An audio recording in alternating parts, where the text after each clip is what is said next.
Hello and welcome to the first episode of The Bias Reviews, a show where I share my biased opinions on TV shows, movies, and anime. Because my opinions are always right, and anyone who disagrees with me doesn't know shit about cinema. And that is not a joke. The TV show for this week is The Penguin,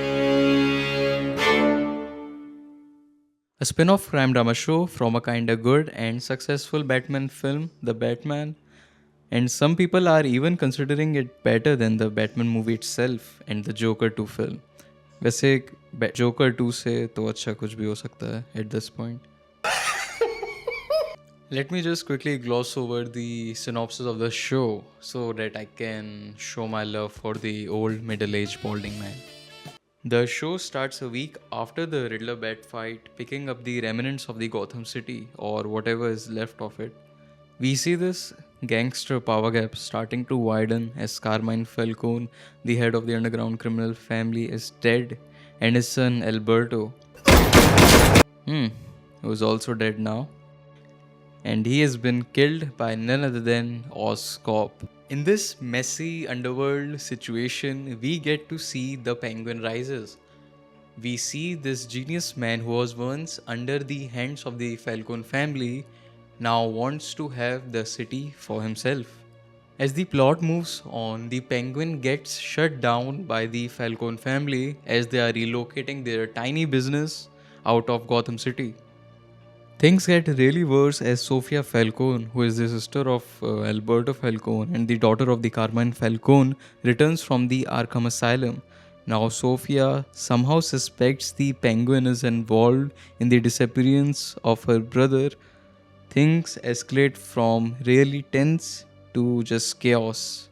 Penguin stands his ground after a good old parenting session to take over the city from his mom and fights those against him with carefully planned strategies and being loyal to no one. This shows his two faced nature, double crossing everyone for his own advantage.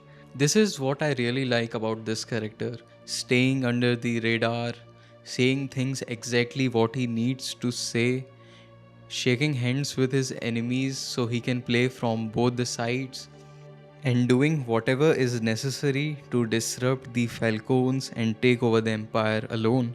Colin Farrell, who plays the role of the Penguin, who submerges himself in 10 kilos of makeup to get the look of a balding middle aged man with a ruthless disability, is something I was not expecting. I really love it. The performance is such a top notch mix of acting, dialogue, and subtle expressions that make you forget Colin Farrell is even wearing any makeup. I don't know how someone thought of casting Colin instead of actually casting someone who looks like a balding middle aged man, and yet he's perfect for the role. The Penguin is such a great character to explore. I think he is the epitome of self made villains in the underground world of criminals.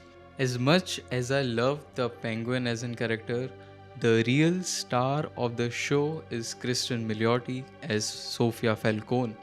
She's what a real female villain looks like, a brutal but gorgeous mix straight out of Arkham Asylum, ready to kill anyone.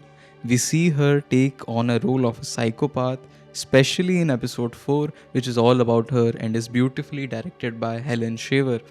I mean, एक औरत ही औरत को पहचान सकती है. Also, in this very episode, we get to see the origin story of how she became so ruthless and chaotic in her own way. I'm just waiting for the rest of the 4 episodes as they have released the mid-season trailer for the Penguin. To show the gruesome tale of these two characters, Penguin fighting for power and Sophia for the revenge for her brother and eventually getting in power herself, the show is looking awesome. The show is really going well. A good crime drama plot, great actors who knows how to act, the mature and violent tone of the show without any woke message, and the cinematography as good as its parent movie, which actually captures the Gothamic aesthetics. Whoever fills the power gap in the Gotham City, This shows has successfully filled the gap between me and my will to die.